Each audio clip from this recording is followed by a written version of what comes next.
gaskiya ba wani gini ba ne na makaranta ko ginin titi saboda bamu da kuɗin yin wannan, amma face tasiri a zukatan matasa.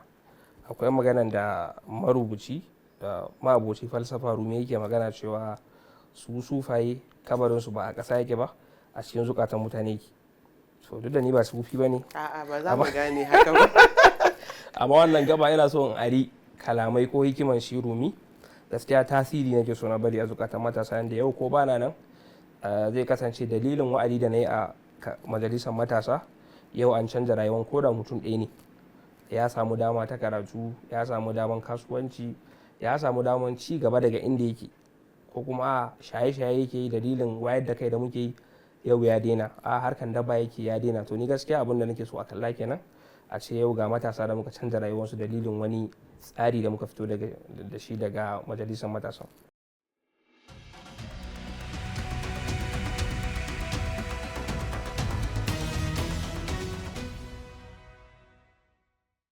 To jama'a assalamu alaikum, barkamu da kasancewa da ku a daidai wannan lokaci. Tare da ni akwai Aliyu Ɗanladi, inda za mu tattauna akan batutuwan da suka shafi shigowar matasa harkar siyasa, taimakawa al'umma da yaya za ka taimaka wajen inganta jihar Kama. Aliyu, barka da zuwa S24. Barka da yaja Samira. Ya aiki ya kokari. Lafiya lau alhamdulillah. To a gurguje, na san masu kallo za su so su ji waye Aliyu, me kake yi, ya aka yi maka zo nan. To sunana Aliyu Ɗanladi daga jihar Gombe.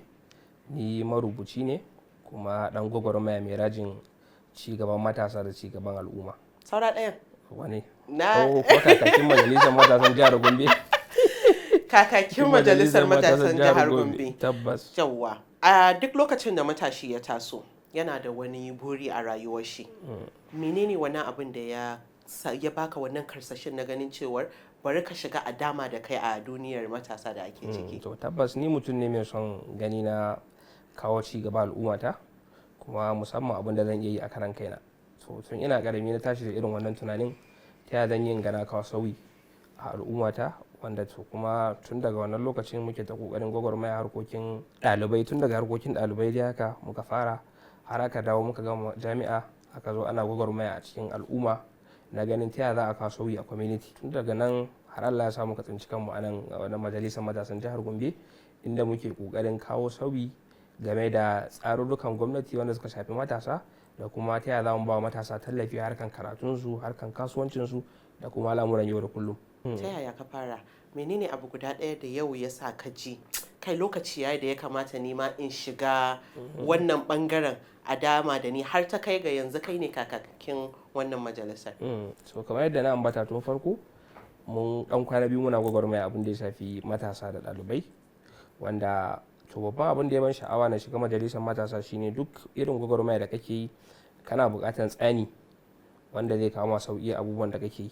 Sosai. Yanzu akwai abin da in kana ya karan kanka ne ba tare da maybe sahalewa na gwamnati ko wani wannan ba, za ka ga kana samun dan tangarɗa. Sosai. Amma duk lokacin da ya kasance gwagwarmayar da kake a wani abu ne, ko kuma wani platform ne wanda gwamnati yadda da shi, ta san da shi, za ka samu abu ne da sauƙi. Yanzu misali, in ni ba kakakin majalisar matasan jihar Gombe ba ne, magana fa da za ka yi a matsayin Aliyu Ɗanladi za ka yi, amma yau da daman da Allah ya baka sai ka ga abubuwa ko wurare za ka je ka fi samun sauƙi, ko buƙatu za ka yi na matasa sai ga an fi la'akari da wannan buƙatun sama da yan a ce misali ba wani abu da kake ciki. So gaskiya abin da ma ya ban sha'awa kenan na ce to ya kamata mu shigo gwagwarmayar da muka jiwa muke yi yanzu mu ƙara yin ta a wani irin munosa ta gaba, Sosai. ta yadda za ta ƙara samun karbuwa, ta kuma yadda za mu ƙara samun inganci a cikin al'umma.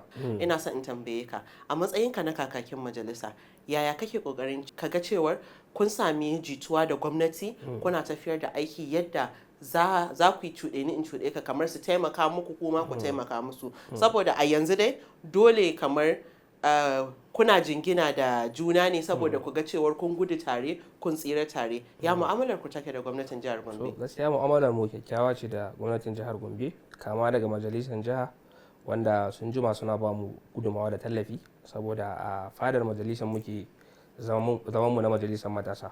Kuma banda nan sun tallafa mana hanyoyi daban-daban, kama daga ma'aikatar matasa Gombe State Ministry of Youth Development, su ma sun ba mu nasu gudunmawa, ko ince suna kan ba mu gudunmawa tunda ba za su daina ba har tabbas zuwa ba su lokacin da har za zuwa ku lokacin sauka da ko za su sauka, tabbas haka ne. tabbas da kuma su ma sauran mukarraban gwamnatin na gwamnan house duk dai muna da kyakkyawar fahimta tsakaninmu da su, kuma babban abin da yake kara wannan dankon wannan alakar shine in muka je ba bukatan kanmu da karan kanmu muke kaiwa ba, bukata ce ta matasan jihar Gombe wanda kuma alhaki ne akan gwamnati ta yi.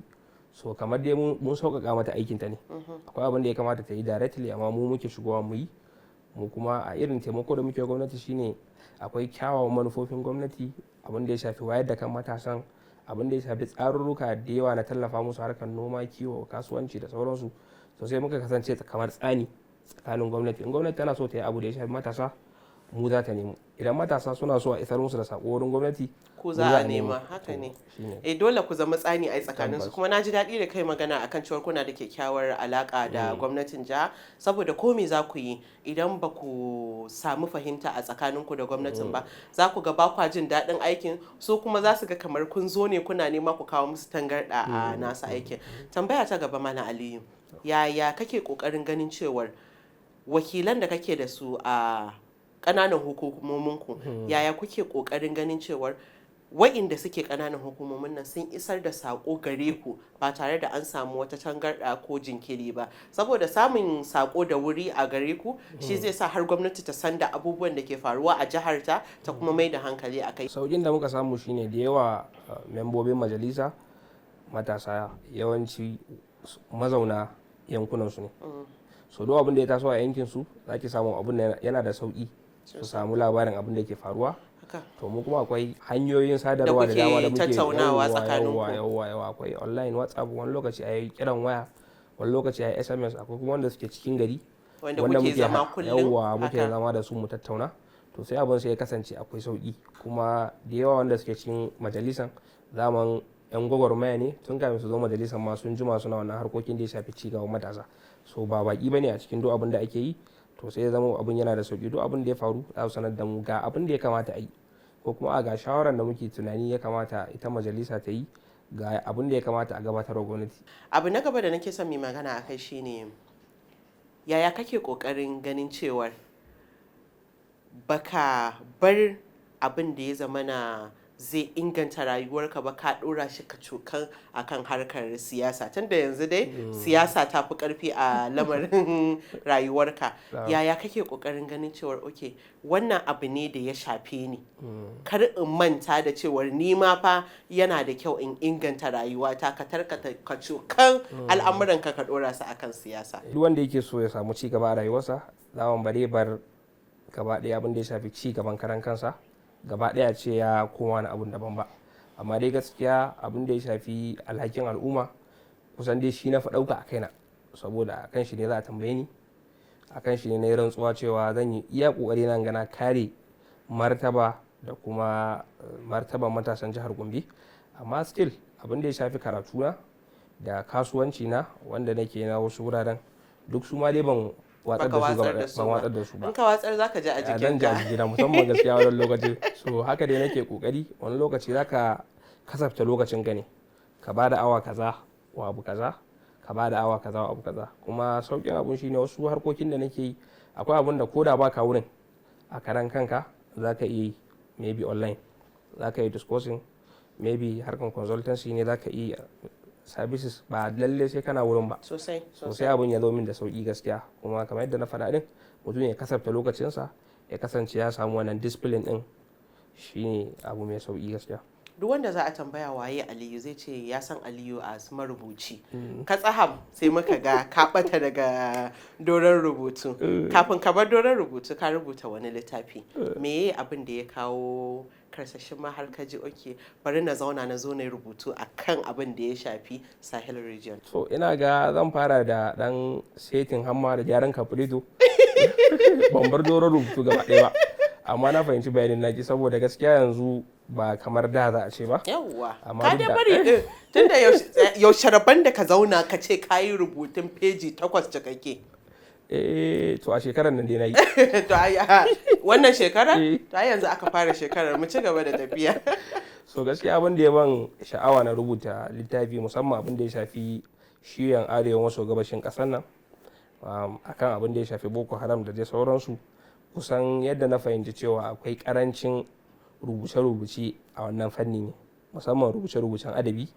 Za ki samu 'yan jarida da yawa sun yi aiki musamman na kasashen ƙetare da kuma wasu gidajen jaridu a nan Najeriya irin su Human Angle sun yi rubutu da yawa akan Boko Haram insurgency, amma me za ki ga mu rubutun adabi ya yi kaɗan gaskiya a wannan fannin, saboda idan na fahimce ka duk waɗanda suka yi rubutu a kai ba su ba da labarin yadda ya kamata su fito da abin tsagwaron shi ba kenan. To sun baran ce haka ba, sun yi iya kokarin su amma tabbas sun yi iya kokarin su, amma kuma ai ba zai, idan na fahimce ka kenan ba su fito da labarin yadda kai kake so mutane su fahimce shi ba. Kuma kin kake yar jarida ce ke ma kina ba da labari, kusan dai labari aka ce kamar irin wani jumulla ne haka, so kuma ana buƙatar labari daga bangare daban-daban, ba kawai akwai abu in ya faru za a ba da labarin shi ta fuskan jarida, za a yi yin fim a kai, za a yi yin rubutu a kai. So sai na ga cewa wannan fannin wanda shi ma yana da amfani babu rubututtuka da yawa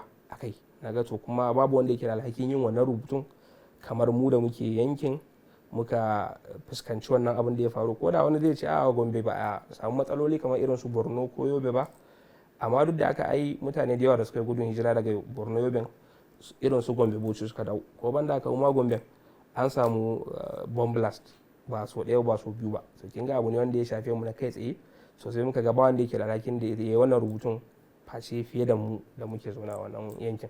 A lokacin da kake duniyar rubutu, ba zan bar cewar ka guji duniyar rubutu saboda ni na san da ne da yanzu muna nan muna tunanin cewar nan da kwanaki kaza Aliyu zai sake sake littafi, amma yanzu ka dan dauke wuta ka ja baya, majalisar matasan Gombe ta kwace mana kai, za dai mu karbo ka amma mu tafi a haka. Kafin ka bar duniyar rubutu, menene abu guda ɗaya da idan ka ga kana yi kake jin a ranka cewar ba za ka iya barin rubutu ba, amma yau da ka tashi sai ka ga oh wai yau ni ne Aliyu wai na sati ɗaya wata ɗaya ban zauna na yi rubutu ba. Tabbas. Sosai, me abin nan da yake sawa ka ji kamar a baya baka taɓa tunanin cewar za ka bar harkar rubutu ka mai da hankalinka ka ci kama kan harkar siyasa ba? To kin san wannan abun ba ne farau ba, saboda kusan yawanci nauyi shi ke jawo wannan. Za ki ga wasu marubutan saboda nauyin iyali, a wasu saboda nauyin 'ya'ya, ko saboda nauyin rayuwa, to ni kuwa zan iya cewa saboda nauyin shugabanci shi yasa gaskiya na dan ja baya. Ta koyi siyasa da gaske. Duk da ni ban gama amincewa cewa na bari kamar yadda yake faɗa ba, amma dai na yadda na barin aya. A za dai a dawo gurin. Idan ka kwatanta da yadda nake a da, saboda da gaskiya lokacin da nake rubutun sosai, kusan ina rubutu sosai a rana ma. So amma yanzu wani lokaci sai ya kusan sati ma ban rubuta komai ba. Ana jika. Amma duk da haka wannan kalubale ne ya dauka, to a cikin wannan shekarar ma dai zan sake rubuta wani littafi ban. Idan kika tashi gayyata na Spotlight shekara mai zuwa zan yi miki to ga littafin da rubuta. So gaskiya nauyi ne kusan ya janye ni, saboda ka riga da kayan rantsuwa cewa za ka ɗauki wannan nauyi na matasa na shekara 2. So kusa wannan shekara 2 ne abubuwa da yawa ma na jingine su, saboda idan shekara 2 ta yi babu wanda zai tsaya ya ɗauki excuse ɗinka ka ce ga abin da yana ni abin da ya dace. So gara tun da abu ne mai lokaci, idan ka gama shi da sauran abubuwan za ka zo ka ci gaba, tun da abu irin na rubutu abu ne na gaba ɗaya tsawon rayuwa ma bayan lokaci guda ba. Yanzu idan aka ce ka zaɓi tsakanin zaman jihar Gombe da dawowa birnin tarayya, wanne za ka zaɓa? To ai wannan tambaya ce mai sarƙaƙiya. Ta ina? Ko ka zaɓi zaman jihar Gombe dindindin ko ka dawo birnin tarayya, wanne za ka zaɓa? Kar ka min siyasa. A jihar Gombe. Na san ba za ka ki zaɓar jihar ka ba, tun daga inda kake da mazauni kake cikin 'yan uwa kana harkar kalami lafiya, ba za ka zaɓi birnin tarayya ba. An san mu 'yan Gombe muna da son garin mu ai sosai. Ba ku kai mu ba kana wanda mu ma muna son garin mu.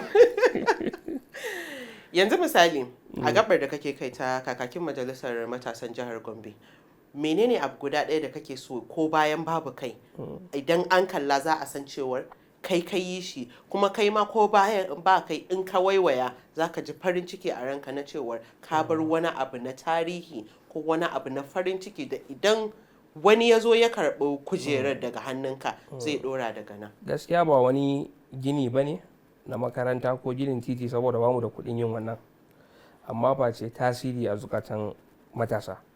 akwai maganan da marubuci da ma'aboci falsafa Rumi yake magana cewa su sufaye kabarinsu ba a ƙasa yake ba, a cikin zukatan mutane yake. So duk da ni ba sufi ba ne, A'a ba za mu gane haka ba. amma wannan gaba ina so in ari kalamai ko hikiman shi Rumi. Gaskiya tasiri nake so na bari a zukatan matasa, da yau ko bana nan zai kasance dalilin wa'adi da na yi a majalisar matasa. Yau an canza rayuwar ko da mutum ɗaya ne, ya samu dama ta karatu, ya samu daman kasuwanci, ya samu daman ci gaba daga inda yake, ko kuma shaye-shaye yake yi dalilin wayar da kai da muke yi, yau ya daina, a harkan daba yake ya daina. To ni gaskiya abin da nake so a kalla kenan, a ce yau ga matasa da muka canza rayuwarsu dalilin wani tsari da muka fito da shi daga majalisar matasa. Idan aka yi magana akan siyasar Najeriya, so da dama matasa za su yi tunanin ai babu wani abu ma da za su mora, ko babu wani abu ko babu wata gudunmawa da za su iya bayarwa. Ban san tunaninka ba, amma ni a nawa tunanin ina ganin kamar yawan matasan da muke da shi a Najeriya yana da tasirin da ko me kake so ka yi ka cimma, in dai ka bi hanyar da ya kamata za ka cimma wannan tasirin. Menene tunaninka akan wannan tunanin da matasan mu suke da shi, kuma me za ka iya ce musu? Saboda ina ganin yanzu an wuce lokacin da za a ce ya kamata matasa su tashi su farga, ko ya kamata matasa su fito a dama da su. Duk an wuce wannan gurin. Wace shawara za ka ba su domin su daɗa farkawa? Da dare na san an farka ɗin, me za ka ce? Tabbas ina ga matasa sai sun canza tunaninsu game da siyasa. Akwai wanda yanzu suke ganin siyasa kamar kuwa suna da kasuwancinsu ko suna da aikinsu, kamar shiga siyasa ɓata lokaci ne. To ni kuma gaskiya ba haka nake kallon shi ba. Siyasa abu ne wanda in ma baka yi ba, to wanne zai ɗauki wani matakin a madadinka. To gwara musamman mu matasa mun ka san tunaninmu. Yanzu duk fikiran shugaba in dai ba matashi ba ne, ba zai fahimci matsalolin matasa kamar da ni zan fahimta a matsayina na matashi ba. So dole muna buƙatar matasa a sassa da yawa na gwamnati, a sassa da yawa na harkan kasuwanci, a duk wani harkoki wanda ya shafi matasa, ya kasance matasa sun shiga an dama da su. Kuma kar mu ɗauki siyasa cewa me zan samu ko nawa zan samu, ba irin wannan ba. Ya kasance wani irin gudunmawa zan iya bayarwa saboda canza rayuwar matasa. Kamar yadda na ambata miki ɗazu, da majalisar matasa ke ta ƙoƙarin kawowa wani tsari na ci gaban matasa a jihar Gombe, wanda akwai shi a ƙasa baki ɗaya, National Youth Policy. Yanzu inda ba ma ciki mun kawo tunaninmu, saboda matasan aka tara da sauran masu ruwa da tsaki aka tattauna akan abin da ya shafi matasa, aka sa shi a cikin wannan tsarin. To inda ba matasa masu fikira wanda suka san me suke yi, ta yaya za a samu wannan ci gaban? So gaskiya matasa sai mun canza tunaninmu akan siyasa, mu fahimci mahimmancinta, kuma ya kasance akalla dai ko ba abin da kake kasance kana da katin ka na zaɓe, kana zaɓe ka zaɓi shugabannin da suka dace kuma ƙasa baki ɗaya.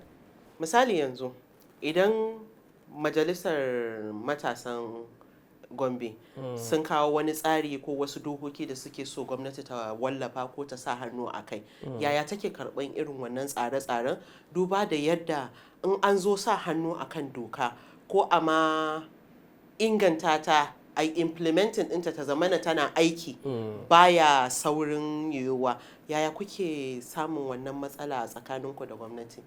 So gaskiya gwamnatin jihar Gombe karkashin shi mai girma gwamna Alhaji Muhammadu Inuwa Yahaya, gaskiya abun ayaba masa ne.